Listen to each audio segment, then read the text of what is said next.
if I go like this, and go like this, and go like this, it's actually going to do the damage as you can see there. Damn, what is that, bro? Ugh.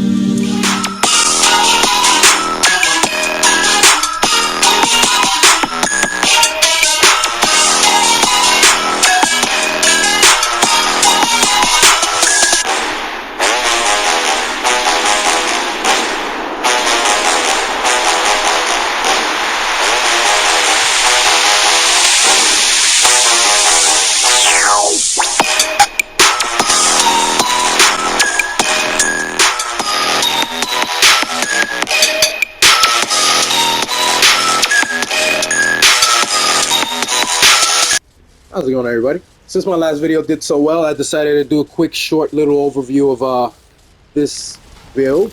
Just gonna show it right now. Go like this, go like this, boom, bam, bada boom.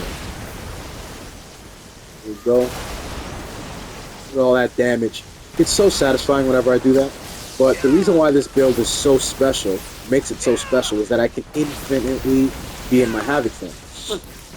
As you can see, I'm losing 15% of my health, but you're gonna get that health back immediately, especially if you're using something like Nebula and Monolith and Kaluas. So you can literally look down at the bottom and you can see it comes back immediately. And if you're not activating those or you don't have them active and they're on cooldown, you can literally use your Havoc form and attack and it comes back immediately.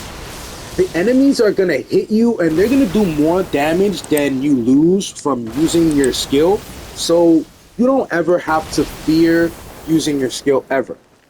So we're gonna quickly break down this build. For the armor, most important, you're gonna need something that's heavy. The reason why I decided to use this is because it's a part of the new armor set, obviously.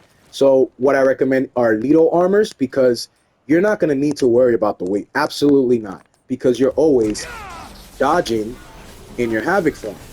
You're always moving in your Havoc form. You can speed run, you can use this to ad clear, to boss, you can use this for whatever. It's my favorite build of the game. If I decided to speed run or to do anything fast, I use this build. But let's go into the melee weapon, which is the World's Edge with Stormbringer. You can also alternate this with Steadfast, that way your charge melee attacks cannot be interrupted. The reason why I decided Stormbringer is because my charge melee attacks are gonna lower their resistance to status effect, and that's gonna be beautiful because I'm doing constant status effect damage. This build will not work if you do not have these two archetypes. You need to have DLC 2 to make this work, but it could work without it, and I'm gonna explain right now why.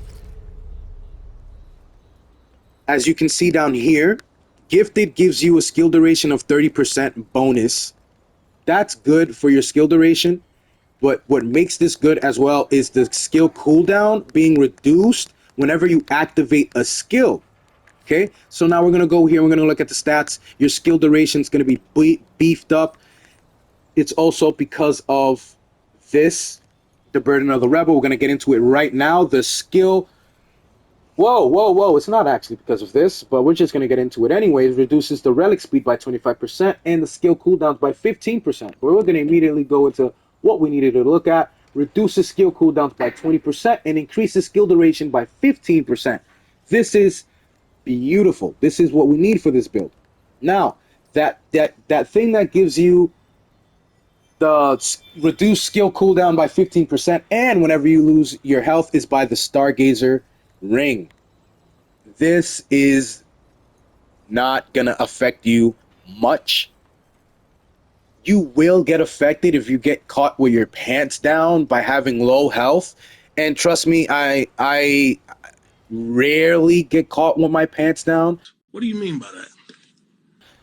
So put it on, slap that thing on, and if you do not want to put this on, you can run it with let's go here with the 65 cooldown. The reason why I said it's 65 is because I also need that Xenoplasm. So yes, you need an inventory item, stack up on at least 50 inventory items. That way this cooldown could be able to be at its peak. This lasts 60 minutes. if you have at least 50 of these in your inventory, you can literally use this throughout your entire playthrough. And if you can keep getting more, which you're always going to have a lot of money by the time you're at endgame, you can get these, you can get an infinite amount of these. There's no limit to how much you can get, right? Yeah, there's obviously a limit in the game as to how much you can get, but you know what I'm trying to get at. So now that's what makes this build so good. I also put the crit stuff because, you know, I'm critting, but you can also choose whatever you want. You can put the Burden of the Destroyer, that way you can get the flat out damage. You can switch these out for something different, tinker around if you want to put something better. Also, traits. I am not going into that page. You can also look at the traits from here and decide to tinker on those yourself if you want. But that is the quick breakdown of this build. Be sure to like, be sure to subscribe. I live stream soon on DLC 3, and I will be helping everybody that decides to come pass by and comment on the live stream. And happy hunting for those of you that do not have these items. Just remember, you're gonna need the Archon as well, because if you do not have you don't need the Invoker much, but you will need this Archon. So if you did not do that big Easter egg in the labyrinth, I suggest you do that right now, because the Archon, it's just broken. It's so good because of this Havoc form, and to be honest, Chaos Gate's really good, and you know, you could use the Reality Rune for some things, but Chaos Gate is also really good for other builds. So be sure to enjoy this build while it lasts, because I know that if it gets more recognition, Gunfire Games might just nerf it.